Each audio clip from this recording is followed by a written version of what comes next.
Hi everyone. इस session में हम लोग लाइफ साइंसेज बायोलॉजी के कुछ प्रॉमिसिंग सेक्टर्स को एक्सप्लोर करेंगे। अगर आप बायोलॉजी, बायोटेक या लाइफ साइंस फील्ड से आते हैं और जो करंट R&D एंड इंडस्ट्री को ज्वाइन करना चाहते हैं और हायर स्टडीज एंड PhD के लिए ट्राई कर रहे हैं, आप इन प्रॉमिसिंग सेक्टर्स को एक्सप्लोर कर सकते हैं। सबसे पहले जीनोमिक मेडिसिन। जैसा कि आप जानते हैं, टेक्नोलॉजी का revolution wet lab and dry lab दोनों सेक्टर में होने की वजह से आज के टाइम में हम लोग जीनोम को बेटर तरीके से समझ और एनालाइज कर सकते हैं। आज के टाइम पे पर्सनलाइज मेडिसिन में इन इंफॉर्मेशन को यूटिलाइज किया जाता है। अगर आप particularly genomics and biomedical research में इंटरेस्टेड है तो जीनोमिक मेडिसिन सेक्टर एक रिलेवेंट एरिया है। Second area synthetic biology. आप बायोलॉजिकल सिस्टम को इंजीनियर करके डिफरेंट तरीके की एप्लीकेशन में यूटिलाइज कर सकते हैं, जैसे कि सस्टेनेबल एनर्जी में भी और फार्मास्यूटिकल इंडस्ट्री में भी। इसके अलावा न्यूरोटेक्नोलॉजी। जैसा कि आप जानते हैं, न्यूरोलॉजिकल डिसऑर्डर वर्ल्ड वाइज एक चैलेंजिंग प्रॉब्लम है। अगर आप ब्रेन के मैकेनिज्म को अंडरस्टैंड करना चाहते हैं और नए थेरेपेटिक्स बनाना चाहते हैं, एक प्रॉमिसिंग सेक्टर है। इसके अलावा कुछ और एरियाज हैं, जैसे कि रीजनरेटिव मेडिसिन। बॉडी का एक नेचुरल एबिलिटी है हील करने का एंड रीजनरेट करने का। आप इन प्रिंसिपल और इन अंडरस्टैंडिंग को यूज करके इन्हें थेरेपेटिक पर्पस के लिए यूज कर सकते हैं। इसके अलावा माइक्रोबायोम रिसर्च भी एक सिग्निफिकेंट एरिया है। जैसा कि आप जानते हैं, हमारी ओवरऑल फिजियोलॉजी एंड फंक्शनैलिटी के लिए माइक्रोबायोम बहुत सिग्निफिकेंट रोल प्ले करता है।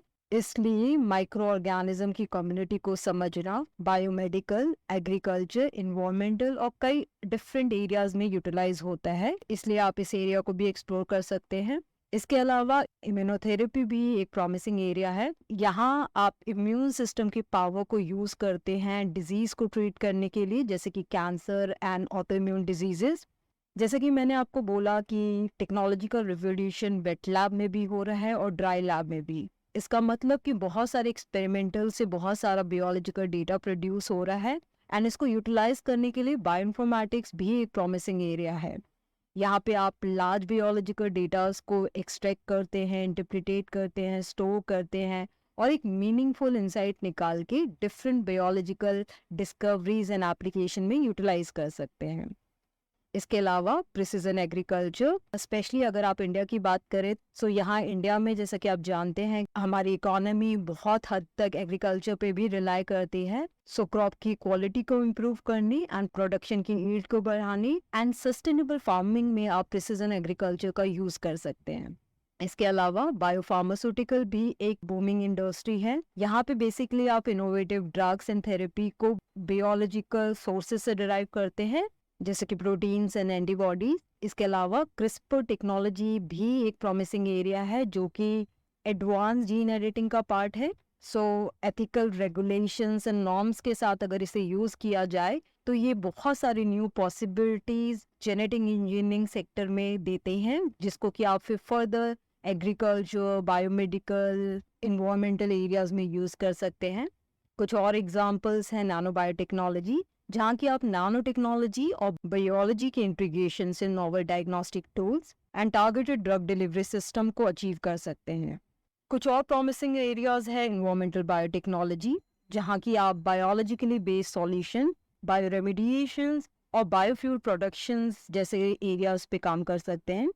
स्टेम सेल रिसर्च भी एक पोटेंशियल एरिया है, जिसे आप यूज कर सकते हैं regenerative medicine and disease modelling के एरिया में। अगर आप रिन्यूएबल रिसोर्सेज और बायो एनर्जी की बात करें तो वो भी एक सिग्निफिकेंट एरिया है, जहाँ लाइफ साइंस एंड बायोलॉजिस्ट आ सकते हैं। या मेनली आप biofuel, biogas and renewable energy sources पे फोकस कर सकते हैं। लास्टली, अगर आप एक बायोलॉजिस्ट और लाइफ साइंस से बिलोंग करते हैं, आप बायोलॉजी से इंस्पायर्ड होके इंजीनियरिंग का यूटिलाइजेशन एंड मॉडिफिकेशंस के साथ इनोवेटिव टेक्नोलॉजी को डिजाइन कर सकते हैं, न्यू मटेरियल्स एटसेट्रा आप बना सकते हैं। आई होप आपको ये सेशन पसंद आया हो। अगर आपको इन subject areas like life science, biology या बायोटेक्नोलॉजी से रिलेटेड कोई क्वेरीज या डाउट है, या आप किसी पर्टिकुलर सब्जेक्ट एरिया या टूल टेक्निक्स पे एडिशनल वीडियोस चाहते हैं, तो प्लीज कमेंट एंड हो सके तो अपने बायोलॉजिस्ट कम्युनिटी के साथ ये वीडियोस शेयर करें एंड लाइक करें। Thank you.